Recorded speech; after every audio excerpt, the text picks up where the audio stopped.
Welcome to the online teaching ministry of Pastor Rob Ginter and Farmdale Baptist Church. For more content, visit us online at farmdalebaptist.com.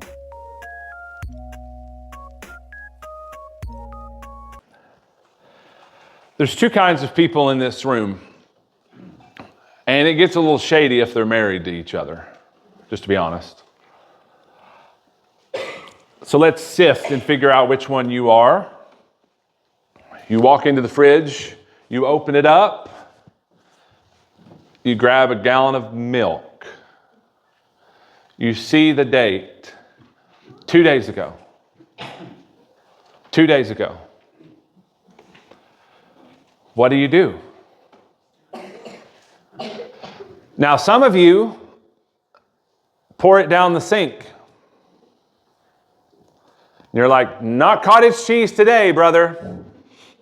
And yet, there's another kind of person in this room that plays fast and loose. You are risky. You live on the edge. You flirt with danger, and you go get a glass. Because you're like, that's more of a suggestion.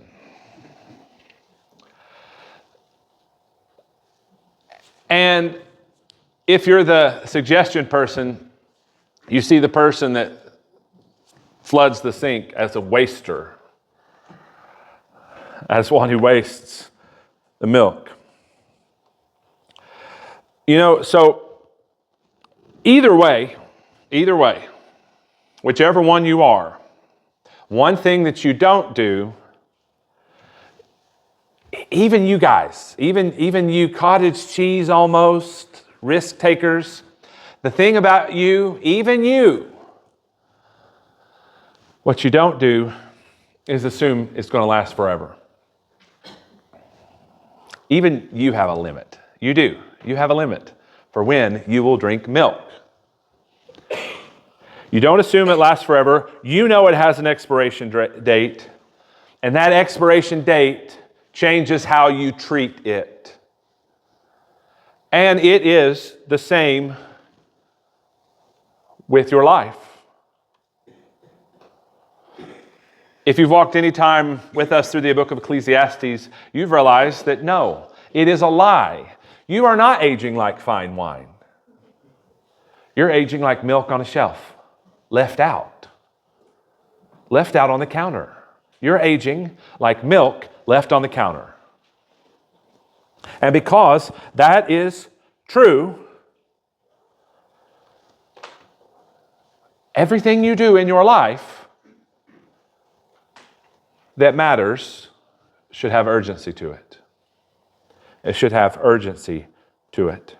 Solomon is standing before the fridge of Ecclesiastes 9, telling us your life is like that carton of milk.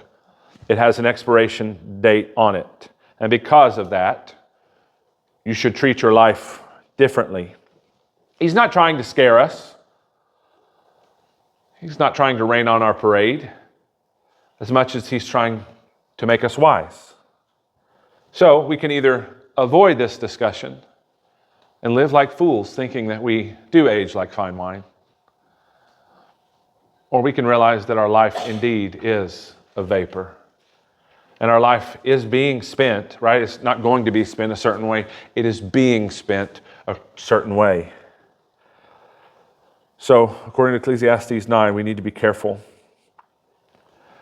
not to avoid this discussion, but to embrace this discussion about our death for ourselves. For ourselves.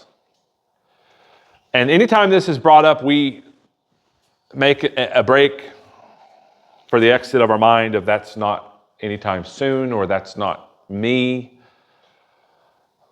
But the point of Ecclesiastes chapter 9, verses 1 through 12 is that it is you.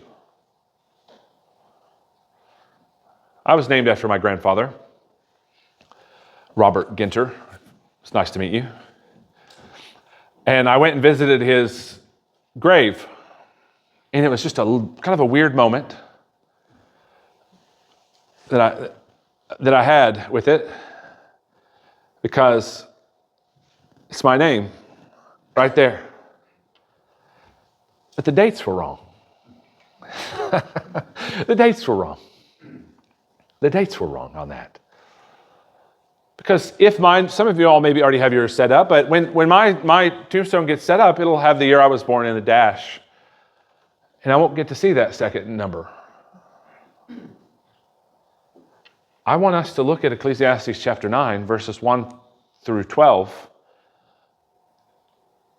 and glean from it the wisdom that this reality gives us, that Solomon's talking about, and not applying it to our neighbor, but applying it to ourselves. That there is going to be a rock somewhere that somebody overpays for, maybe probably you already, and in bold letters at the top, it's going to have your last name. And then below that, it's going to have your name. Or if you're married, it's going to have your name and your spouse's name. And on it, it's going to have your birthday. And then there's a dash, and then there's another day that we don't know when that will be. And that, my friends, is not for someone else. It's not happening to someone else. The first thing we see here in the text in the first 4 verses is that death happens to us all. Look at verse 2 of chapter 9. It is the same for all, since the same event happens to the righteous and to the wicked, and to the good and to the evil, to the clean and to the unclean, to him who sacrifices and him who does not sacrifice. As the good one is, so is the sinner, and he who swears is he who shuns an oath. So what's happening here in the first 4 verses of Ecclesiastes 9 is he is addressing the elephant that is in every room. The elephant in every room is that your heart is ticking, and one day it stops. One day it stops. One day, it's over. One day you won't be upright. And the same thing happens, according to verses 2, if you look down in your Bible, death does not discriminate. The good die. The evil die. Those who follow religious rituals, they die. Those who avoid church, they die. Sinner and saint succumb to death. In verse 3, it says, this is evil. All of us die regardless of who we are or how we lived beforehand. You're like, man, he's like a no good life coach, right? Like this is, you're like, what's the song from this passage? Somebody write a song about this. Okay, happy death day to you, happy death day. No, this is terrible. Like, we don't normally, no, this is not normally where we spend our time. But he's saying here in the verse, like, this evil thing, death, happens to all of us regardless of how we live beforehand. You know what else is evil? He says the hearts of humanity. We figure out what we're going to do before we die, and we live as wickedly as we can get away with, as we talked about last week. He says our hearts are full of evil. And after that, we go to the dead. You may think, wow, this is intense. It is, and it's true. Here's why your heart is wicked, and death is a wicked thing that happens to wicked people. But you keep going. But why? Well, because life is worth living. That's why. Look at that in verse 4. So death happens to all, but life is worth living. He says, but he who is joined with all the living has hope. For a living dog is better than a dead lion.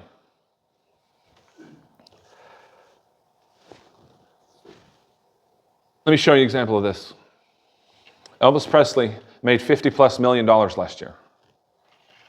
It's pretty nice, right? Anybody want to trade places with him? Anybody want to trade places with Elvis? No. Nobody. Because a dead dog's better. A living dog is better than a dead lion. So here's what he's saying here. He's not talking about like a living dog, and you might think of your AKC certified thing that you call a fur baby. That's not what he's talking about. He's talking about this dogs in his day, which would have been mixed breeds that eat the trash that you throw out. And they survive scavenging and eating trash. He's saying one of those is better than a lion, which even before Disney made movies about them, they had a reputation. Lions were a sign of strength and nobility, a symbol of the house of David. He says the lowest status and the most pitiful life that's actually living is better than a dead celebrity. What's the difference? Life. Life's the difference. The living have hope. Life's worth living because regardless of your status in it, you are connected to the hope of the living.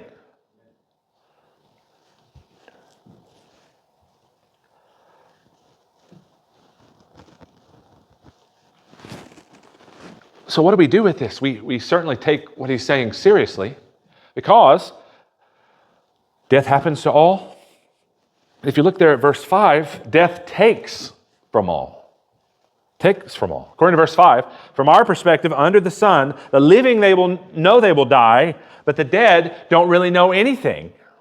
They don't gain anything. They're forgotten. Everything they've loved and hated and been jealous of is gone, and they don't really play much of a part in what's going on here in the land of the living. So from a human perspective, everything you get fired up about, everything you're passionate about will perish. According to verse 5. And forever you won't be a part of what's going on under the sun when you die. Because death is going to happen to all of us. What do we do about that? Well, this is urgency. This should be, we ought to get on it, whatever it is, right? Like you see this, it happens to all of us. The clock is ticking. You've got to do something. Why? Because verse 5, death is going to take from you. So what should you be doing right now? That's what we see beginning in verse 7. And he's hit on this before, but he brings it to our mind again. So I'll bring it to your mind again because death is sure. Enjoy the little things. You ought to be enjoying the little things. Go, eat your bread with joy and drink your wine with a merry heart, for God has already approved what you do. Let your garments always be white. Let not oil be lacking on your head. Enjoy life with the wife whom you love all the days of your vain life. So here in verse 7, Solomon stops talking about death and turns to the living, and his advice is because death is certain for you. Therefore, well, how would you do it? You say, death is sure, so what would you start with? Make an impact. Make waves. Do something that matters. Leave a legacy. So his advice actually is probably opposite of ours. Because ours would be like, devote your existence to the largest, most important task you could find and don't do anything but that. Don't do anything but that. That's what we would think. But here's Solomon's actual advice. Not the advice you would give, but the advice he actually gives. What is that? Well, he tells us, go eat with joy and drink with a merry heart. God already gave you a license to do that. He already approves of you enjoying the little things in your life. What's this look like? Well, it looks like enjoying the most basic meal with a merry heart. One day your life will be over. Enjoy a couple small things before then. And then he uses some things that not necessarily transfer directly into our culture in verse 8. He says, let your garments be white and don't let oil be lacking on your head. That's an ancient Near Eastern way of saying, get some clothes on, maybe some nicer ones. Comb your hair. Dress up. And enjoy life with your wife. If you're married. If you're not married, grab a friend. Grab a nice suit jacket. Comb your hair. And get on with it. That's what he's saying. This verse isn't complicated. It's not complicated at all. Enjoy your life and enjoy your wife. Why should you do this? Because verse 9, the rest of verse 9. This is the life you've been given. This is the one you got. If you're married, you realize that you've been given your spouse. They are a gift. Proverbs 18:22, he who finds a wife finds a good thing and obtains favor from the Lord. Your spouse is a gift from God. In the context of the passage, there's urgency to this enjoyment. And those whose spouses have passed on can attest to that. There is urgency with who you have in your life because you're not going to have them forever. See how this is helpful? See how this is helpful for us?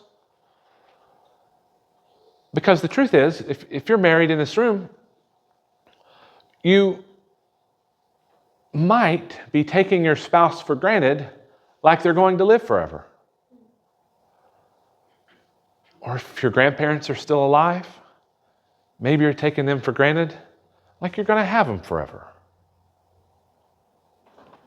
Or if you're a grandparent, maybe you're taking your grandkids and kids for granted like you're going to be there forever. You see how this changes things? See how this is different? You got to get on this thing. You got to get living.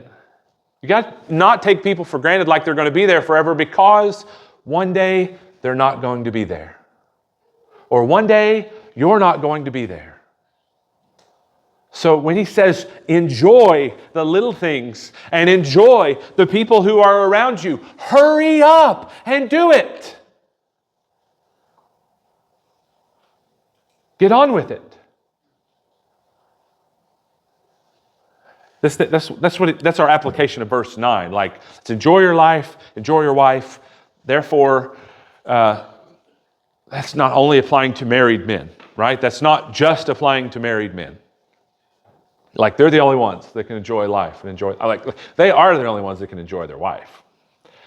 But he's talking about to all of us that there are people in our life that we must enjoy, and we ought to mark that enjoyment urgent. It's important that we do that. It's important. Enjoy who you have and what you have. Because there's an expiration date on your spouse. There's an expiration date on you in regards to your kids. There's expiration dates on all of these things. There's some kind of weird show where it showed like a number that hung over, or a video that I saw that like a number hung over their heads, and it was how long they had in their life. Like, what if you could see that number? What if you could see that if you walked up to your spouse or your kid or your grandkid and you hugged them and you could see a neon digital clock above their head that said how long you had them? What if you could see that? Solomon would say here in Ecclesiastes chapter 9 that number is smaller than you think. And that clock is ticking faster than you realize. It's like he sees that number and he goes, it's small and it's fast. Do something about it. That number on top of their head as they walk into the room is smaller, and the clock is going down faster than you realize. He expands his argument in verse 10, giving us advice on what to do here while this clock ticks so fast as we enjoy the little things. He says, verse 10, whatever your hand finds to do, do it with all your might, for there is no work or thought or knowledge or wisdom in Sheol to which you are going. The first emphasis here is don't take for granted all these gifts that God has given you. Enjoy them while you have them. And now, the opportunities in front of you, the opportunities you have in front of you, not just the people that you have beside you, but the opportunities to work the mission of your life, get on it. Get on it.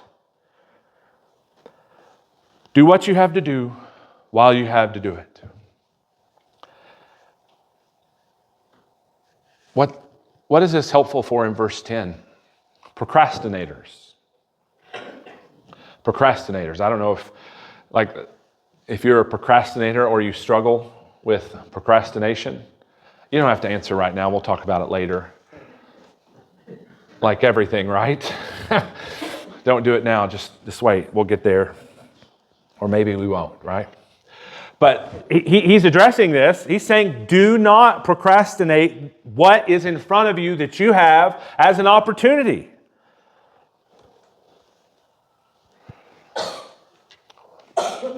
So basically, there's opportunities in your life that you can discern, yes, I should seize this, I should take this, I should do this.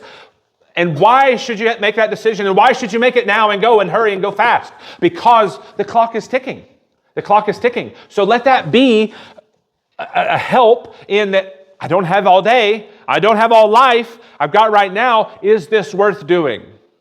Yes, it is. Give it what you got while you got it, because you're not going to get it forever. That's what we would see from this text. So we're looking at Solomon's argument. We find that we have a short time to live. I take your attention back to verse 9. He says of your vain life. That's a life, but it's not just a word for meaninglessness, but in the original language, it's a puff of smoke. It's a puff of smoke here in the verse.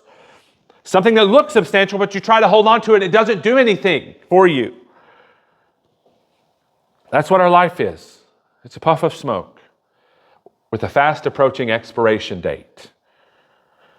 And if it really matters, it can't be put off. If it really matters, it must be seized while you have time to do it. What your hand finds to do it with all you got while you got to do it. Because there's a day coming when there aren't any more opportunities. That's what he's saying here. So here's Solomon's wisdom. Because death is sure, enjoy the little things. And you're like, is that it? No. Because death is sure, invest in the big things. Invest in the big things. You see that in verses 10 through 12. So when we procrastinate, we spend time that we don't know we have. You see that, right? When you procrastinate, you spend time that you are not guaranteed to have. Solomon shows us how short our time is. He wants us to be urgent. He wants us to be seizing life and investing in what matters. So there's two things going on here. There's the opportunity in verse 10, what your hand finds to do, and an undefined time while that opportunity lasts. So Jesus put it like this in John chapter 9, verse 4, we must work the works of him who sent me while it is day, for night is coming when no man can work. So there's a time coming when the work here on earth, the opportunities we'll have, will be gone. That's why we should invest in the here and now. Jesus is talking about a spiritual opportunity.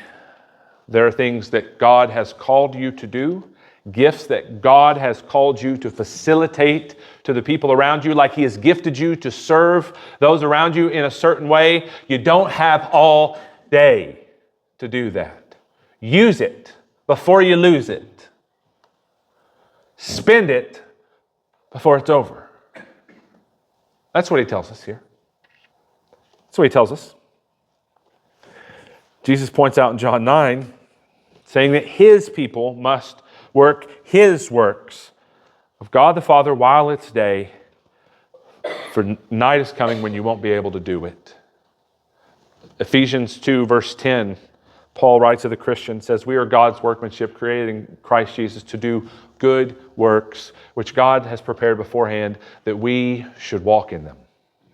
So there's some walking that needs to be happening, and it needs to be in a hurry based on these verses. It's quick. We should give our life to things that matter, that God has put us in position to do. And why should we do that? Because verse 11 says you can eat right and live right and do right. You can be the fastest, most successful, wisest among us, and time and circumstance will happen to us all. Solomon tells us why that's not good, and you're not untouchable. Verse 12, for man does not know his time, like fish that are taken in an evil net, like birds that are caught in a snare. So the children of man are snared at an evil time when suddenly it falls upon them. So why should we capture the moment that we're in our life? Because you're soon to be captured like a fish swimming down a stream that doesn't see the net coming nor know that it's there. And then all of a sudden, the net sweeps you away and life is over. He says your life's like that. Why should you be seizing what's in front of you? Because one day you're going to be plucked out of this world and translated into the next, and then it'll be all over. Like a fish in a net. Death is going to catch us off guard. So don't take things for granted. Don't take people for granted. And don't put things off that actually matter. Don't do it. Don't do it at all. Because that fish that's there in the stream, I don't know what fish think. I don't pretend to I'm not a fish whisperer. I don't know if they exist. But I'll tell you, he's saying that you're like those fish, and I'll tell you what people think. People think it's not going to catch me. It'll never happen to me. I'm a fast swimmer. I'm smart and strong and healthy and relatively young. As I get older, I realize we look at other people who are older than us and go, wow, they're old. And then the older people among us find somebody else out and go, whoo, man, they're old. And then that person looks on up the ladder and goes, whoo, they're old. And we just keep on looking up at the next person. And that's how we do it. That's how we gauge it. We look at other people and go, man, whoo, ha, I'm young. I'm in the youth group of the church. And then the next person goes, wow, I'm young. I'm in the youth group of the church. And it goes on up. And nobody's old. Not one person. Because we just compare it to somebody else. So none of us are old. Truth is, all of us are, though, right? According to this passage.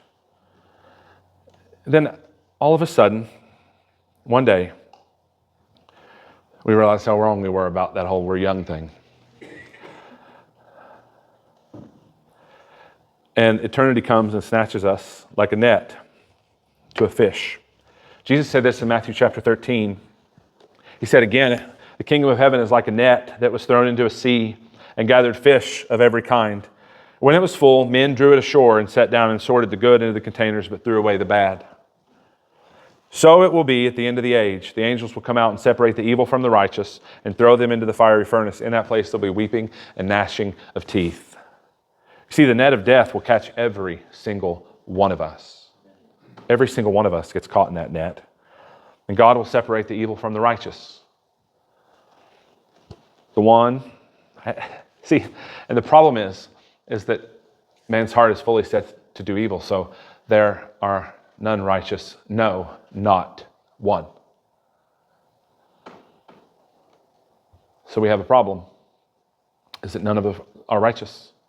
So when you hear this story from Matthew chapter 13, you're like, man, okay, so we're all cast away. Because we're not righteous. You see, the truth is that God became a man in the person of Jesus Christ, and he was righteous in your place for your sin. He was always upright. He always did what was right. And he lived the one perfect life, and he died on the cross for everything you've done against God. And he was buried. And his death wasn't the end. His death was the intermission, because he rose from the dead and defeated death, hell, and the grave, and is the triumphant coming King for all of us. For Jesus rose from the dead, and he is alive, and that is why we are here today with open Bibles. Because there is an open tomb with no body in it, and Jesus is on an occupied throne, awaiting a return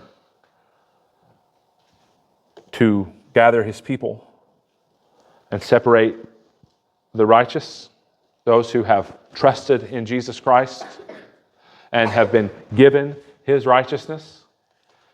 Because the net of death sweeps us all away. And those of us who have trusted in Christ enter into the joy of the Father. And those of us who have trusted in ourselves, in our own self, get separated into eternal judgment, to a place called hell. Why? Because God is holy and perfect. He made us in his image, but we spit in his face. And we have done those things to separate ourselves from him. So therefore, we would be punished by him. Yet, Jesus offers salvation to all who trust in him. So if you're not a Christian today, the net of death is going to sweep you away one day. The question is, will you be with God because of what Jesus has done that you have trusted in? Or will you be cast away into eternal darkness where there's fire and smoke and weeping and gnashing of teeth?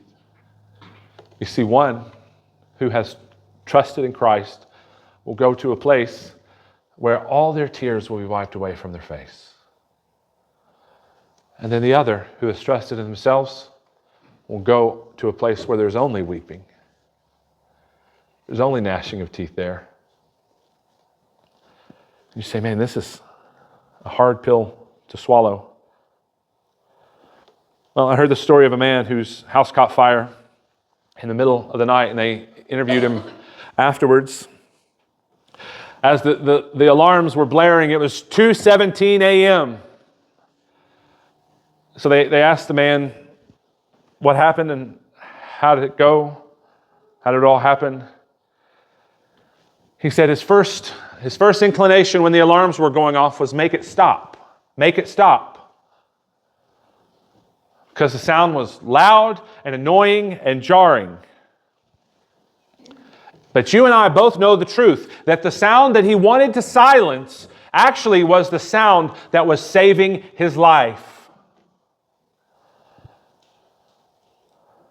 That's Ecclesiastes chapter 9, verses 1 through 12.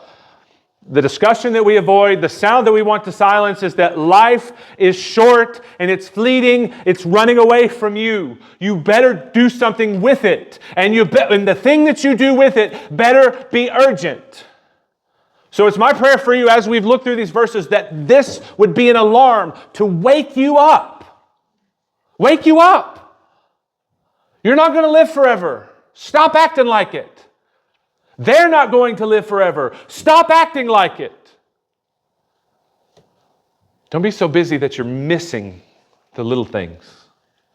Get your noses out of your phones. Enjoy the little things.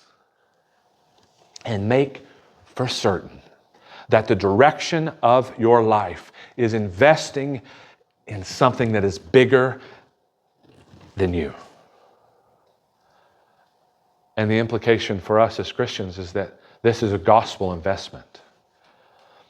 That the thing that we invest in with our time, our talent, our treasures, our serving, advances the good news that yes, death is certain for all, but God became a man who defeated death. And that all who trust in him will live forever with him. So give your life to that, while not being so busy that you can't just enjoy a little thing. Do all of that, and do it in a hurry, because you haven't got all day. Let's pray.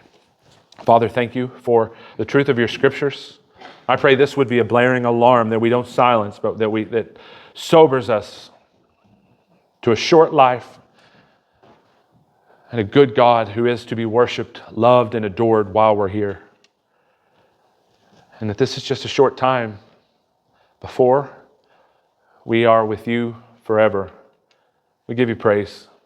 I pray if someone is here and not a Christian, Lord, that you would have mercy on them, that you'd wake them up not just to the reality of death, but the reality of you, and the reality of Jesus Christ in their place for their sins, risen from the dead. Raise them spiritually from the dead today, in the name of the resurrection and the life. Amen.